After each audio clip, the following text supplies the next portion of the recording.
Assalamualaikum warahmatullahi wabarakatuh. Saya Divana Kesha Herifan dari kelas 11 IPA 2 dan sekarang saya ingin mengerjakan tugas TIK tentang fungsi dan bagian komputer atau memahami komponen sistem dari komputer. Pendahuluan, gambaran umum komponen komputer. Yang pertama, komputer terdiri dari berbagai bagian, masing-masing dengan fungsi spesifik. Yang kedua, memahami komponen ini meningkatkan pengalaman pengguna dan membantu dalam pemecahan masalah, peningkatan atau pembangunan sistem. Lalu ada kategori komponen. Yang pertama, perangkat input yaitu keyboard dan mouse. Yang kedua, perangkat output yaitu monitor dan speaker. Yang ketiga, unit pemrosesan yaitu ada CPU dan GPU.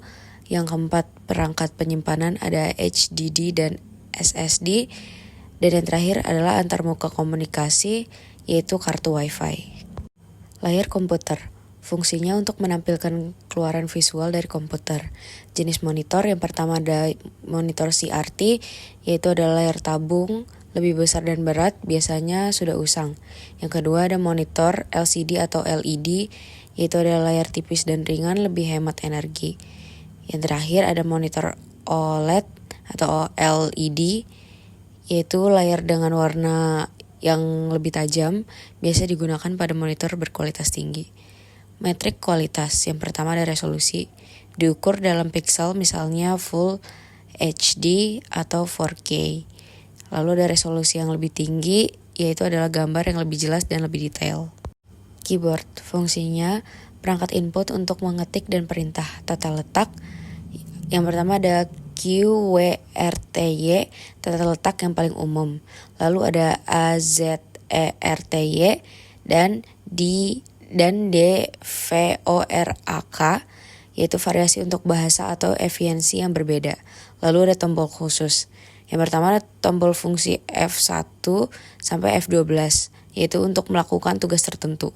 Lalu ada tombol modifikasi CTRL, ALT, dan Shift untuk menggantikan pintasan keyboard. Lalu ada mouse. Fungsinya perangkat petunjuk untuk navigasi dan pemilihan. Jenisnya ada 3. Yang pertama mouse optik, menggunakan cahaya untuk mendeteksi gerakan. Yang kedua mouse layer, akurasi lebih tinggi, bekerja di permukaan lebih banyak. Dan yang ketiga ada mouse trackball, yaitu memiliki bola untuk digerakkan dengan tangan baik untuk ruangan kecil. Lalu ada fitur tambahan seperti tombol gulir dan tombol samping untuk navigasi yang lebih cepat.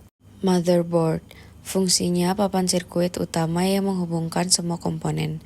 Lalu chipset, mengelola aliran data antara CPU, memori, dan peripheral. Juga untuk memengaruhi kompatibilitas dan kinerja. Lalu ada slot, berbagai slot untuk CPU, RAM, dan kartu ekspansi, menentukan opsi peningkatan. Menara CPU, fungsinya untuk menampung dan melindungi komponen internal. Jenisnya ada mini tower untuk sistem kompak, mid tower untuk standar desktop, dan full tower untuk ruang lebih besar untuk ekspansi. Lalu ada pertimbangan aliran udara, yaitu ada ventilasi yang baik untuk mencegah overheating, dan kipas yang ditempatkan secara strategis mendorong aliran udara yang efisien. Lalu selanjutnya ada CPU atau unit pemrosesan pusat.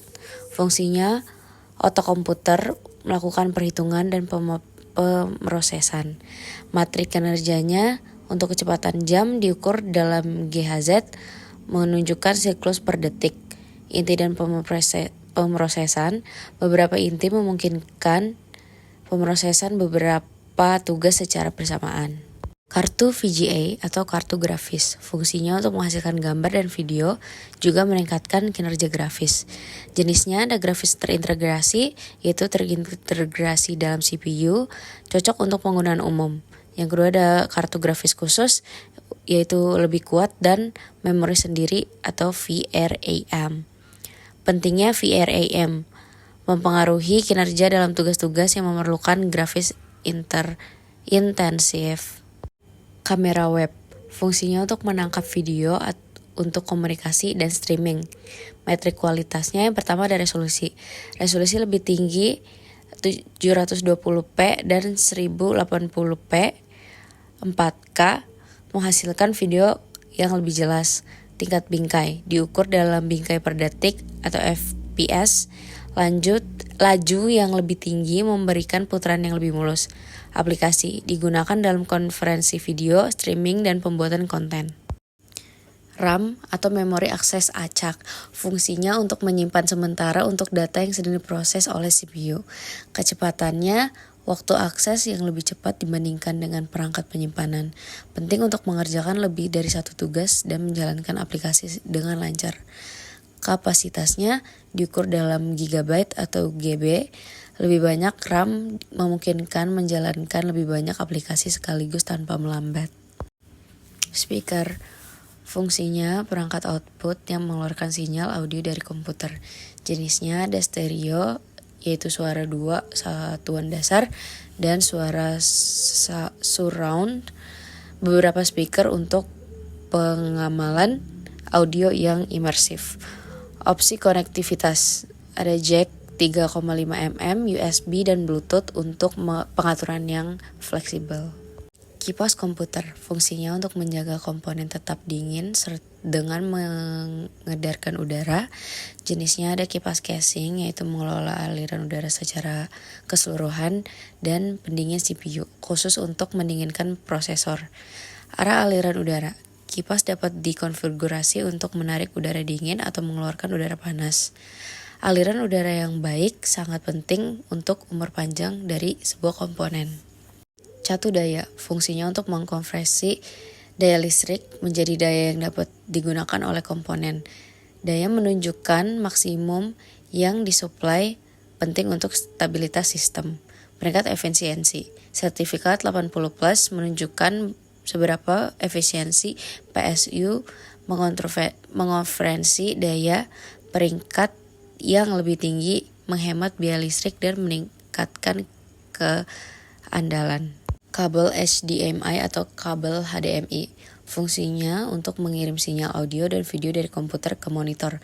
Versinya ada berbagai macam versi, seperti versi HDMI 1.4, 2.0, dan 2.1. Mendukung berbagai resolusi dan laju penyegaran. Pentingnya, kabel HDMI ini menyederhanakan koneksi dengan mentransmisikan audio dan video melalui sebuah kabel atau satu kabel untuk mengurangi kekacauan. Mini PC, fungsinya komputer kompak yang dirancang untuk tugas dasar. Desainnya menampung komponen penting dalam faktor bentuk yang kecil, ideal untuk ruang terbatas.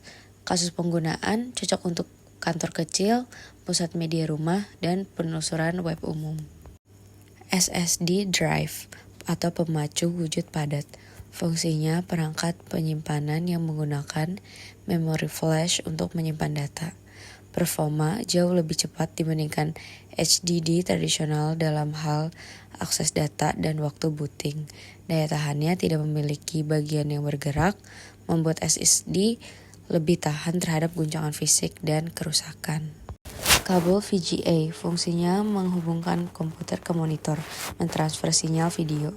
Teknologinya standar analog lama, terutama digunakan untuk menghubungkan monitor CRT dan beberapa LCD. Kualitasnya resolusi terbatas dibandingkan dengan koneksi digital, biasanya mendukung hingga 1800p.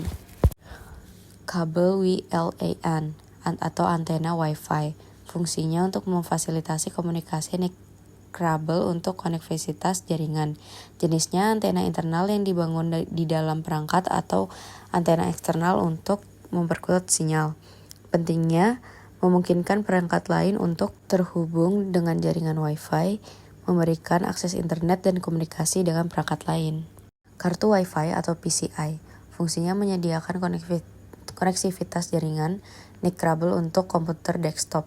Instalasinya dipasang ke slot PCIe yang tersedia pada motherboard.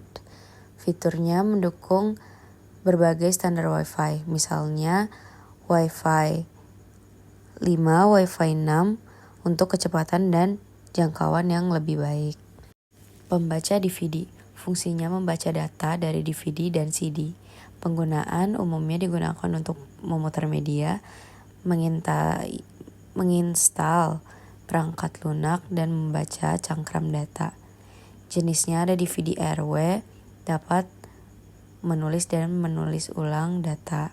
Dan ada DVD-ROM, yaitu drive hanya baca. Kabel DVI atau antarmuka visual digital. Fungsinya untuk menghubungkan monitor digital ke komputer, mentransfer sinyal video. Jenisnya ada DVI-D, hanya digital, DVI-A, hanya analog, dan DVI-I terintegrasi baik digital maupun analog. Kualitas mendukung resolusi lebih tinggi daripada VGA biasanya. Hingga 1920 x 1200 atau lebih tinggi tergantung jenisnya.